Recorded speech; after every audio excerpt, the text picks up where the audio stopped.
हरे कृष्णा। श्री सुखदेव जी के मुख से कहा हुआ यह श्रीमद्भागवत शास्त्र तो कलयुग में साक्षात श्री कृष्ण की प्राप्ति कराने वाला और नित्य प्रेमानंद रूप फल प्रदान कराने वाला है। हरे कृष्णा। हरे कृष्णा। सभी भक्तों को राधे राधे। श्रीमद्भागवत महापुराण की जय हो। आज मैं लास्ट पढ़ रही हूँ। श्रीमद्भागवत महात्मा का अध्याय लास्ट है, तो फिर मैं ये आज ख़त्म हो जाएगा। उसके बाद फिर से मैं चालू करूँगी शुरू से भागवत पढ़ना। श्रीमद् भागवत महापुराण की कथा फिर से चालू करूँगी हिंदी में।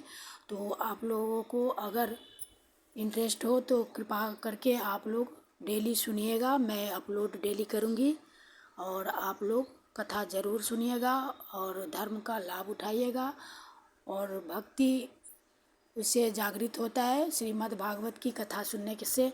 तो मैं मूल भागवत कर रही हूँ। मैं कोई कथाकार नहीं हूँ जो मैं भजन कीर्तन ये सब गा के ये सब नहीं करती हूँ। मैं सिर्फ डेली पढ़ती हूँ, घर में डेली पढ़ती हूँ श्रीमद् भागवत महापुराण की कथा। तो मैं कितना बार पढ़ चुकी हूँ, तो अभी मैं अपलोड करती हूँ, रोज़ पढ़ती हूँ। तो आप लोगों को भक्ति का लाभ उठाने के लिए मैं डेली एपिसोड एक एक अध्याय पढ़ती हूँ और अपलोड करती हूँ। तो आप लोगों को अगर इंटरेस्ट हो तो कृपा करके भक्ति का लाभ उठाने के लिए श्रीमद् भागवत कथा ज़रूर डेली सुनिएगा। और कभी छोटा रहता है अध्याय, कभी बड़ा अध्याय रहता है, तो आप लोग ज़रूर आनंद लीजिएगा श्रीमद् भागवत की मूल कथा की। तो थोड़ा सा भजन कर लूँ। श्री कृष्ण गोविंद हरे मुरारे, हे नाथ नारायण वासुदेव। श्री कृष्ण गोविंद हरे मुरारे, हे नाथ नारायण वासुदेव। हरे कृष्णा कृष्णा कृष्णा हरे हरे, हरे रामा राम राम हरे हरे। हरे कृष्णा कृष्णा कृष्णा हरे हरे, हरे राम राम राम हरे हरे। कृष्णाय वासुदेवाय देवकी नंदनाय च नंद गोप कुमाराय गोविंदाय नमो नमः। बोलिए श्रीमद् भागवत भगवान की जय, सद्गुरुदेव भगवान की जय, श्रीमद् भागवत महापुराण की जय, वेद व्यास की जय, सद्गुरुदेव की जय, सुखदेव जी महाराज की जय। बोलिए श्री कृष्ण कन्हैया लाल की जय। जय श्री राधे, जय जय श्री राधे, जय जय श्री राधे श्याम। अथ चतुर्थो अध्याय श्रीमद्भागवत का स्वरूप, प्रमाण, श्रोता वक्ता के लक्षण, श्रवण विधि और महात्म्य। सनकादि ऋषियों ने कहा, सूत जी, आपने हम लोगों को बहुत अच्छी बात बताई। आपकी आयु बढ़े, आप चिरंजीवी हो और चिरकाल तक हमें इसी प्रकार उपदेश करते रहे। आज हम लोगों ने आपके मुख से श्रीमद् भागवत का अपूर्व महात्म्य सुना है। सूत जी, अब इस समय आप हमें यह बतलाइए कि श्रीमद् भागवत का स्वरूप क्या है, उसका प्रमाण, उसकी श्लोक संख्या कितनी है, किस विधि से उसका श्रवण करना चाहिए तथा श्रीमद् भागवत के वक्ता और श्रोता के क्या लक्षण हैं। अभिप्राय यह कि उसके वक्ता और श्रोता कैसे होने चाहिए। सूत जी कहते हैं, ऋषिगण, श्रीमद् भागवत और श्री भगवान का स्वरूप सदा एक ही है और वह है सच्चिदानंदमय। भगवान श्री कृष्ण में जिनकी लगन लगी है, उन भावुक भक्तों के हृदय में जो भगवान के माधुर्य भाव को अभिव्यक्त करने वाला, उनके दिव्य माधुर्य रस का आस्वादन कराने वाला सर्वोत्कृष्ट वचन है, उसे श्रीमद् भागवत समझो। जो वाक्य, ज्ञान, विज्ञान, भक्ति एवं इनके अंगभूत साधन चतुष्टय को प्रकाशित करने वाला है तथा जो माया का मर्दन करने में समर्थ है, उसे भी तुम श्रीमद् भागवत समझो। श्रीमद् भागवत अनंत अक्षर स्वरूप है। इसका नियम प्रमाण भला कौन जान सकता है। पूर्व काल में भगवान श्री विष्णु ने ब्रह्मा जी के प्रति 4 श्लोकों में इसका दिग्दर्शन मात्र कराया था।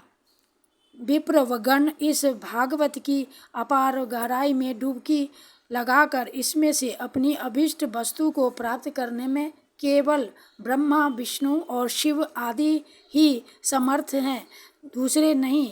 परंतु जिनकी बुद्धि आदि वृत्तियां हैं, परिमित हैं, ऐसे मनुष्यों का हित साधन करने के लिए श्री व्यास जी ने परीक्षित और सुखदेव जी के संवाद के रूप में जिसका गान किया है उसी का नाम श्रीमद् भागवत है। उस ग्रंथ की श्लोक संख्या 18,000 है। इस भव सागर में जो प्राणी कली रूपी राह से ग्रस्त हो रहे हैं उनके लिए वह श्रीमद् भागवत ही सर्वोत्तम सहारा है।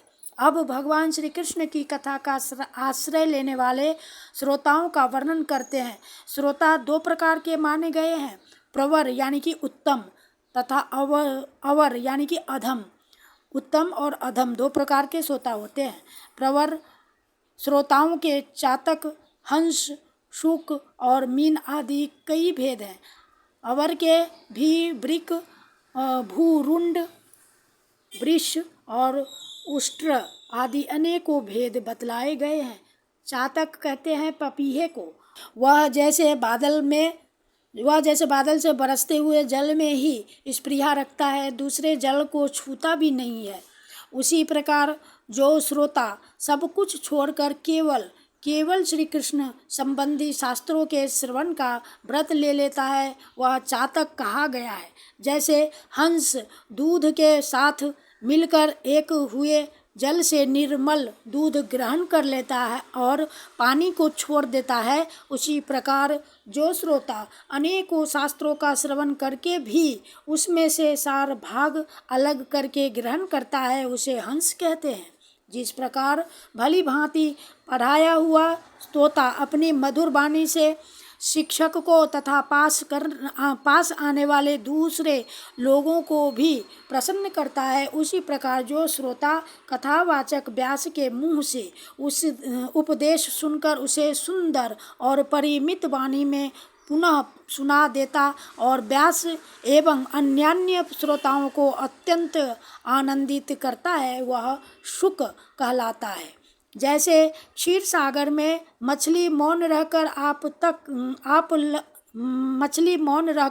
अपलक आँखों से देखती हुई सदा दुग्ध पान करती रहती है, उसी प्रकार जो कथा सुनते समय निर्निमेष नयनों से देखता हुआ मुंह से कभी एक शब्द भी नहीं निकालता और निरंतर कथा रस का ही आस्वादन करता रहता है, वह प्रेमी श्रोता मीन कहा गया है। ये प्रवर अर्थात उत्तम श्रोताओं के भेद बताए गए हैं। अब अवर यानी अधम श्रोता बताए जाते हैं। वृक कहते हैं भेड़िए को।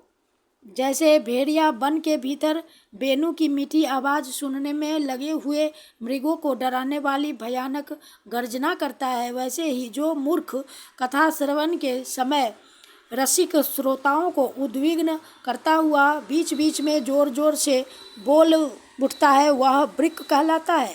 हिमालय के शिखर पर एक भूरुंड जाति का पक्षी होता है, वह किसी के शिक्षाप्रद वाक्य सुनकर वैसा ही बोला करता है किंतु स्वयं उससे लाभ नहीं उठाता। इसी प्रकार जो उपदेश की बात सुनकर उससे दूसरों को तो सिखाए पर स्वयं आचरण में न लाए, ऐसे श्रोता को भूरुंड कहते हैं। वृष कहते हैं बैल को। उसके सामने मीठे मीठे अंगूर हो या कड़वी खली, दोनों को वह एक सा ही मानकर खाता है। उसी प्रकार जो सुनी हुई सभी बातें ग्रहण करता है पर सार और असार वस्तु का विचार करने में उसकी बुद्धि अंधी असमर्थ होती है, ऐसा श्रोता वृष कहलाता है। जिस प्रकार ऊंट माधुर्य गुण से युक्त आम को भी छोड़कर केवल नीम की ही पत्ती चबाता है, उसी प्रकार जो भगवान की मधुर कथा को छोड़कर उसके विपरीत सांसारी बातों में रमता रहता है उसे ऊंट कहते हैं। ये कुछ थोड़े से भेद यहाँ बताए गए। इनके अतिरिक्त भी प्रवर, अवर, दोनों प्रकार के श्रोताओं के भ्रमर और गदहा आदि बहुत से भेद हैं। इन सब भेदों को उन श्रोताओं के स्वाभाविक आचार व्यवहारों से परखना चाहिए जो वक्ता के सामने उन्हें विधिवत प्रणाम करके बैठे और अन्य सांसारिक बातों को छोड़कर केवल श्री भगवान की लीला कथाओं को ही सुनने की इच्छा रखे, समझने में अत्यंत कुशल हो, नम्र हो, हाथ जोड़े रहे, शिष्य भाव से उपदेश ग्रहण करे और भीतर श्रद्धा तथा विश्वास रखे। इसके सिवा जो कुछ सुने उसका बराबर चिंतन करता रहे, जो बात समझ में न आए पूछे और पवित्र भाव से रहे तथा श्री कृष्ण के भक्तों पर सदा ही प्रेम रखता हो, ऐसे ही श्रोता को वक्ता लोग उत्तम श्रोता कहते हैं। अब वक्ता के लक्षण बतलाते हैं। जिसका मन सदा भगवान में लगा रहे, जिसे किसी भी वस्तु की उपेक्षा न हो, जो सबका सुहृद और दीनों पर दया करने वाला हो तथा अनेकों युक्तियों से तत्व का बोध करा देने में चतुर हो, उसी वक्ता का मुनि लोग भी सम्मान करते हैं।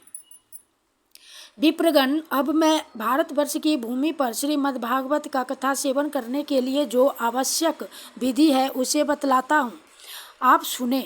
इस विधि के पालन से श्रोता की सुख परंपरा का विस्तार होता है।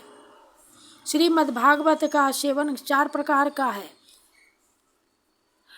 सात्विक, राजस, तामस और निर्गुण, जिसमें यज्ञ की भांति तैयारी की गई हो, बहुत सी पूजा सामग्रियों के कारण जो अत्यंत शोभा संपन्न दिखाई दे रहा हो और बड़े ही परिश्रम से बहुत उतावली के साथ 7 दिनों में ही जिसकी समाप्ति की जाए, वह प्रसन्नतापूर्वक किया हुआ श्रीमद् भागवत का सेवन राजस है। 1 या 2 महीने में धीरे धीरे कथा के रस का आस्वादन करते हुए बिना परिश्रम के जो श्रवण होता है, वह पूर्ण आनंद को बढ़ाने वाला सात्विक सेवन कहलाता है। तामस सेवन वह है जो कभी भूल से छोड़ दिया जाए और याद आने पर फिर आरंभ कर दिया जाए। इस प्रकार 1 वर्ष तक आलस्य और अश्रद्धा के साथ चलाया जाए। यह तामस सेवन भी न करने की अपेक्षा अच्छा और सुख ही देने वाला है। जब वर्ष, महीना और दिनों के नियम का आग्रह छोड़कर सदा ही प्रेम और भक्ति के साथ श्रवण किया जाए, तब वह सेवन निर्गुण माना जाता है। राजा परीक्षित और सुखदेव जी के संवाद में भी जो भगवान का सेवन हुआ था, वह निर्गुण ही बताया गया है। उसमें जो 7 दिनों की बात आती है, वह राजा की आयु के बचे हुए दिनों की संख्या के अनुसार है, सप्ताह कथा का नियम करने के लिए नहीं। भारतवर्ष के अतिरिक्त अन्य स्थानों में भी त्रिगुण यानी सात्विक, राजस और तामस अथवा त्रिगुण सेवन अपनी रुचि के अनुसार करना चाहिए। तात्पर्य यह कि जिस किसी प्रकार भी हो सके श्रीमद् भागवत का सेवन, उसका श्रवण करना ही चाहिए। जो केवल श्री कृष्ण की लीलाओं के ही श्रवण, कीर्तन एवं रसास्वादन के लिए ललायित रहते और मोक्ष की भी इच्छा नहीं रखते, उनका तो श्रीमद् भागवत ही धन है। तथा जो संसार के दुखों से घबराकर अपनी मुक्ति चाहते हैं, उनके लिए भी यही इस भव रोग की औषधि है। अतः इस कली काल में इसका प्रयत्न पूर्वक सेवन करना चाहिए। इनके अतिरिक्त जो लोग विषयों में ही रमण करने वाले हैं, सांसारिक सुखों की ही जिन्हें सदा चाह रहती है, उनके लिए भी अब इस कलियुग में सामर्थ्य, धन और विधि विधान का ज्ञान न होने के कारण कर्म मार्ग यानी यज्ञादि से मिलने वाली सिद्धि अत्यंत दुर्लभ हो गई है। ऐसी दशा में उन्हें भी सब प्रकार से अब इस भागवत कथा का ही सेवन करना चाहिए। यह श्रीमद् भागवत की कथा धन, पुत्र, स्त्री, हाथी, घोड़े आदि वाहन, यश, मकान और निष्कंटक राज्य भी दे सकती है। सकाम भाव से भागवत का सहारा लेने वाले मनुष्य इस संसार में मनोवांछित उत्तम भोगों को भोगकर अंत में श्रीमद् भागवत के ही संग से श्री हरि के परम धाम को प्राप्त हो जाते हैं। जिनके यहाँ श्रीमद् भागवत की कथा वार्ता होती हो तथा जो लोग उस कथा के श्रवण में लगे रहते हो, उनकी सेवा और सहायता अपने शरीर और धन से करनी चाहिए। उन्हीं के अनुग्रह को सहायता करने वाले पुरुष को भी भागवत सेवन का पुण्य प्राप्त होता है। कामना दो वस्तुओं की होती है, श्री कृष्ण की और धन की। श्री कृष्ण के सिवा जो कुछ भी चाहा जाए यह सब धन के अंतर्गत है। उसकी धन संज्ञा है। श्रोता और वक्ता भी दो प्रकार के माने गए हैं, एक श्री कृष्ण को चाहने वाले और दूसरे धन को। जैसा वक्ता वैसा ही श्रोता भी हो तो वहाँ कथा में रस मिलता है, अतः सुख की वृद्धि होती है। यदि दोनों विपरीत विचार के हों तो रसाभास हो जाता है, अतः फल की हानि होती है। किंतु जो श्री कृष्ण को चाहने वाले वक्ता और श्रोता हैं, उन्हें विलंब होने पर भी सिद्धि अवश्य मिलती है। पर धनार्थी को तो तभी सिद्धि मिलती है जब उनके अनुष्ठान का विधि विधान पूरा